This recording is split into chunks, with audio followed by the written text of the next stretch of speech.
Let's explore polymorphism, a fundamental principle of object-oriented programming. As its Greek origin suggests, polymorphism translates to many forms. What does that actually mean in Python?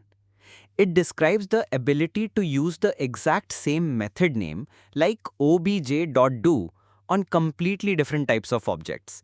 Even though the command is the same, each object responds with its own specific behavior. This concept allows you, as a developer, to write a single function that can interact with various types of objects without needing to know their specific class beforehand. This creates a foundation that is highly scalable and extensible, because your core logic stays exactly the same even when entirely new types of data are added to your system. To understand how one name can result in many forms, let's look at a simple analogy. Consider the command speak. If this command is given to a dog, the response is woof. If the same command is given to a cat, the response is meow. And for a duck, it is quack. Notice how the command, the method name, is identical in every instance, yet the resulting behavior changes based on the animal receiving the instruction. Instead of writing rigid, unique functions like make dog speak or make cat speak, polymorphism lets you use a single method that automatically adapts to the object it is called upon. So how does this actually work under the hood in Python? It is powered by two main mechanisms: method overriding and duck typing. Method overriding begins with a parent class, like animal, which might just have an empty speak method. Then child classes inherit from it and redefine that method. This allows the child to provide its own specific logic, returning woof or returning meow, while maintaining the standard method name set by the parent. The second mechanism is duck typing, a feature of dynamic languages. It's based on the old saying, if it walks like a duck and quacks like a duck, it is a duck. In programming terms, this means Python does not strictly check the class of an object. Instead, it simply checks if the method exists. If the object has a speak method, Python executes it. The ultimate takeaway here is that this approach makes your code incredibly flexible, eliminating the need for strict type declarations. We will see how powerful this is when we look at how polymorphism simplifies a complex digital checkout system next.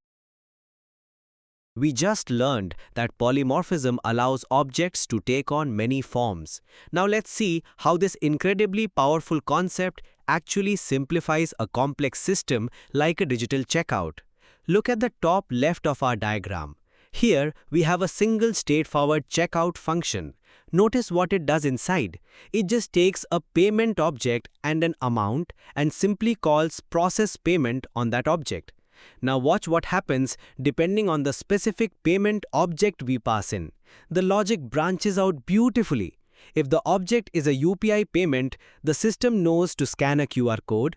If we pass in a credit card payment, it knows to charge the card.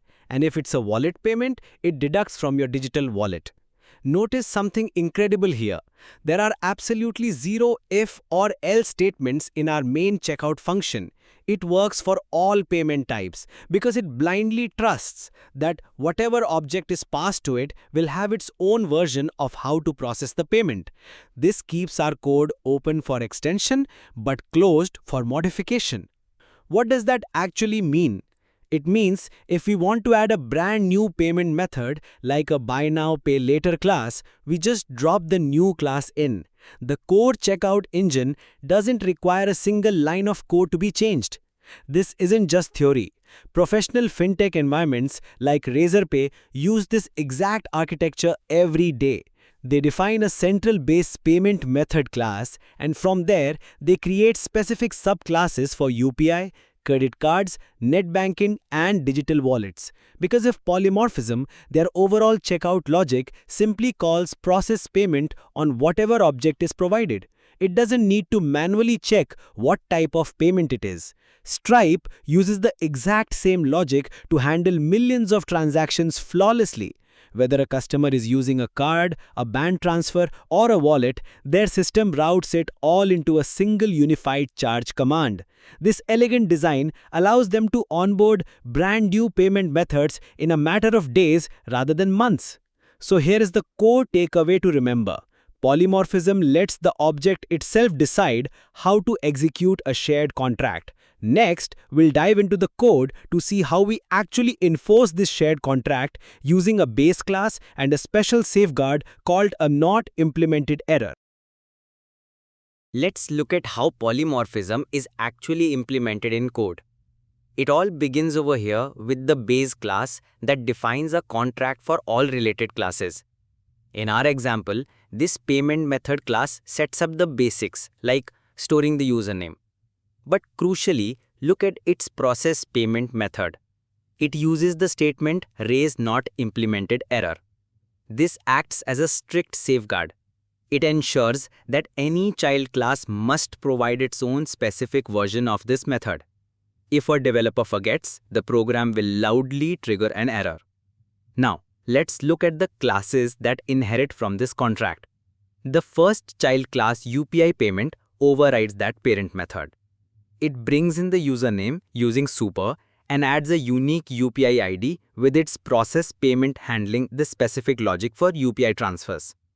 Next to it is the second child class credit card payment. This one also overrides the method, but its focus is on card security, storing only the last 4 digits of the card before printing a message about charging it. Then we have the third child class wallet payment. This introduces some actual business logic. Inside its process payment method, it first checks if the balance is greater than or equal to the amount. If there are enough funds, it deducts the money. Otherwise, it handles the insufficient balance gracefully. Now here is where the real power of polymorphism shines. Look at the magic function in this code, checkout. Notice what's missing. There are no messy if statements checking whether the payment is a card, a wallet, or a UPI. It simply calls process payment on whatever object is passed in. Python automatically finds the correct version of the method based on the object provided at runtime. We can see this clearly in the duck typing section below. We have a list containing our different objects P1, P2, and P3. When we run a loop to process these payments, Python automatically calls the appropriate, specific version of process payment for each item one by one. The takeaway here is that polymorphism allows a single function to seamlessly handle multiple object types as long as they follow the same contract. Next, we'll look at a few scenarios to really verify your understanding of these concepts in different contexts. To verify your understanding, let's look at 3 key concepts we've covered. First, think about polymorphism in a logistics system. We have different delivery vehicles, like a truck, a drone, and a bike. To use polymorphism here, you create a single dispatch function. Each vehicle class needs a matching method. Let's call it execute delivery. This way, the dispatch function can trigger the correct delivery behavior regardless of the vehicle type. Second, let's consider duck typing in Python. Python doesn't force a class to formally declare that it implements an interface. As you can see with these different vehicles, Python only cares that the required method exists at the exact moment it is called. If it has an execute delivery method, it's treated as a valid delivery vehicle. Third, think about the use of not implemented error. Inside our base class, we place this error inside the method. Why? Because it acts as a strict placeholder that forces developers to override this method in any subclass. This prevents the system from accidentally trying to run an empty or generic process when a specific one, like a truck delivery, is needed. Now, let's apply these concepts in a practice problem, building a polymorphic notification system. You will start by defining a base class called notification. Inside it, create a send method that raises a not implemented error.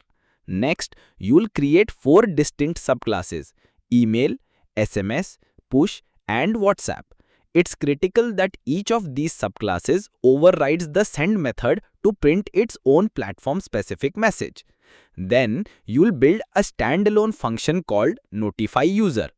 Thanks to duck typing, this function can accept any of our notification types as long as they have a send method. To test the whole system, you'll create a list containing one of each of the notification type. Then write a loop that sends the message to all of them simultaneously. This perfectly demonstrates how polymorphism lets us broadcast information across many different channels using a single uniform command.